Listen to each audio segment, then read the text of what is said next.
जाने मिथुन राशि की आयु कितनी होती है। मिथुन राशि वाले लोग कितने दिनों का उनका आयु होता है, कितने दिनों तक जीवित रहते हैं। इस संसार में मिथुन राशि की आयु कितनी बताई गई है ज्योतिष शास्त्र में, और साथ ही साथ कौन कौन से नाम वाले लोग मिथुन राशि के अंदर आते हैं, कौन कौन सा नक्षत्र होता है, और उन अलग अलग नामों का भी अलग अलग महत्व बताया गया है। उस व्यक्ति का स्वभाव के बारे में, उनके कार्यशैली के बारे में, उस विषय पर भी हम प्रकाशित डालेंगे। यानी कि पूर्ण चर्चा करने वाले हैं, मिथुन राशि की आयु के बारे में संपूर्ण जानकारी आपको देंगे। नमस्कार, मैं हूं ज्योतिषाचार्य शशिकांत चतुर्वेदी और आप इस कार्यक्रम को देख रहे होंगे YouTube channel, Facebook page Rudra शक्ति ज्योतिष पर। आशा करते हैं इस वीडियो को यदि आपने शुरू से अंत तक देख लिया और समझ लिया तो निश्चित रूप से आपको बहुत सारी जानकारियां होगी ज्योतिष के बारे में भी, और हर एक विषय के बारे में आपको जानकारी होगा, और आयु के बारे में तो पूरी जानकारी आपको प्राप्त हो ही जाएगा कि मिथुन राशि वाले की आयु कितनी होती है। हर एक व्यक्ति का प्रश्न होता है कि आयु कितनी है, तरह तरह के प्रश्न लोग करते हैं। जैसे कि मेरे पास कोई कुंडली भी दिखाता है तो उसका यह प्रश्न होता है कि महाराज मेरी आयु कितनी है। अब ज्योतिष शास्त्र में 3 आयु बताए गए हैं। सबसे पहला आयु जो कि अल्प आयु कहा जाता है, दूसरा मध्यम आयु और तीसरा पूर्ण आयु। अब यहाँ पर अल्पायु जो बताया गया है मित्रों, ये 32 वर्ष तक का, यानी कि बाल्यावस्था के बाद, यानी 17 साल से लेकर के 32 साल तक ये अल्पायु माना जाता है। 64 वर्ष तक का मध्यम आयु माना जाता है, और वहीं पर 64 वर्ष तक मध्यम आयु और उसके बाद की जो आयु होती है वह आयु पूर्ण कहलाती है। यानी कि 65-66 वर्ष के बाद किसी की मृत्यु हो तो उसको अल्पायु और मध्यम आयु नहीं कहेंगे, उसको पूर्ण आयु कहा जाता है। अब इसके अतिरिक्त भी बालारिष्ट योग का विचार किया जाता है। जैसे कोई किसी बच्चे का जन्म होता है और उसके कुंडली में बालरिष्ट योग हो तो उस समय पर उसकी मृत्यु हो जाती है। यानी कि कई बार देखा गया है बच्चा साल भर, 2 साल बाद या 6 महीना के बाद या जन्म के कुछ दिन बाद मृत्यु हो जाती है। वो क्यों हो जाती है? क्योंकि उसकी कुंडली में बालरिष्ट योग होता है।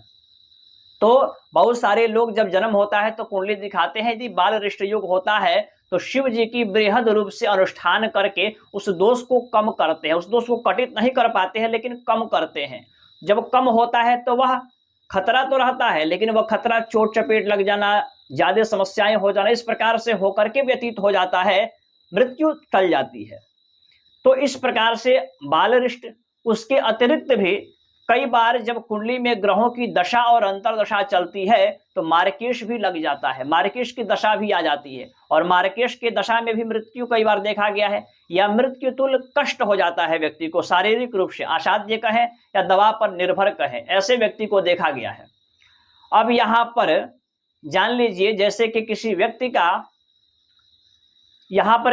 का अल्पायु या मध्यम आयु हो और उस समय पर ग्रहों की जब मार्केश की दशा आती है तो उस व्यक्ति की मृत्यु हो जाती है, और किसी की पूर्ण आयु है और पूर्ण आयु से पहले मार्केश की दशा शुरू हो जाए तो समझ जाइए यहाँ पर उस व्यक्ति को असाध्य रोग या लगातार दवा खाना, दवा पर निर्भर रहना, दवा खूब खाना और मृत्यु भी न होना, ये संकेत देता है कि उस व्यक्ति की पूर्ण आयु है और यहाँ पर मार्केश की दशा चल रही है तो मृत्यु तुल्य उसको कष्ट हो रहा है। तो ये जन्म कुंडली के अनुसार ये सारी चीजें थी। अब राशि के अनुसार जानते हैं। मेष राशि में यहाँ पर 9 अक्षर है, मिथुन राशि में 9 अक्षर बताए गए हैं।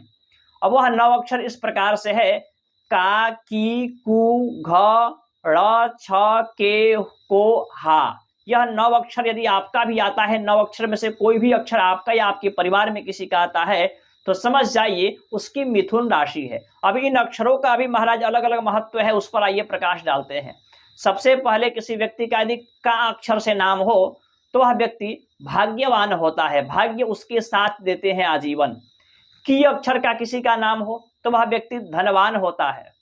नहीं, की अक्षर का जिसका नाम हो धनाभाव, शास्त्र कहता है धनाभाव, यानी कि धन का अभाव रहता है, धन के लिए ज्यादा उसको मेहनत और परिश्रम करना पड़ता है, धन का बचत नहीं होता। वही जिसका कु अक्षर से नाम हो वो कुशीत भाषा, यानी कि गलत भाषा बोलने वाला होता है, मोफट होता है।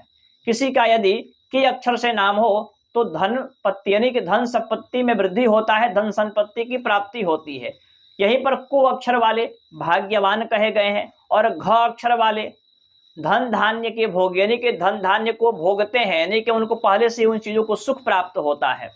वहीं पर ड़ अक्षर वाले अच्छा और चतुर माने गए हैं।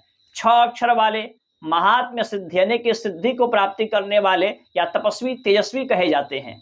हा अक्षर वाले गुरु समान, यानी कि देवगुरु बृहस्पति के समान माने जाते हैं, क्योंकि वो ज्ञानी होते होंगे। इस प्रकार से नाम से यह प्रभाव बताया गया है। अब आयु के बारे में चर्चा करते हैं। इंपॉर्टेंट प्रश्न जो है हमारा, जो एग्जैक्ट प्रश्न है कि मिथुन राशि की आयु होती कितनी है। तो सबसे पहले मिथुन राशि के जितने भी लोग हैं, आप बताइएगा छठे वर्ष में, जन्म से लेकर के छठे वर्ष में या 8वें वर्ष में अंग रोग होता है, देखा गया है किसी न किसी प्रकार से। आप बताइएगा 18वें वर्ष में नेत्र से संबंधित परेशानी अक्सर देखा गया है। 11वें और 18वें वर्ष में घात भी देखा गया है, चोट चपेट लगना। 24, 53 और 63वें वर्ष में, 24वें वर्ष, 53वें वर्ष और 63वें वर्ष में कष्ट होता है। इससे यदि यह व्यक्ति बच जाते हैं तो इनकी आयु जो है 85 वर्ष का माना जाता है। मिथुन राशि की आयु पुस्तकों के अनुसार, शास्त्रों के अनुसार 85 वर्ष का बताया गया है। बाकी ये राशि के अनुसार कार्यक्रम है। आप अपने जन्म कुंडली का पूर्ण विश्लेषण करना चाहते हैं या हस्तरेखा दिखाना चाहते हैं, वास्तुशास्त्र पर कोई परामर्श लेना चाहते हैं या हस्तलिखित जन्म कुंडली का निर्माण करना चाहते हैं, तो आप इन नंबरों पर संपर्क करके, और निःशुल्क सेवा नहीं है, कार्यालय की कुछ सेवाएं रखी गई हैं, उनको आप अर्पण करके आप मुझसे बात कर सकते हैं। धन्यवाद, नमस्कार।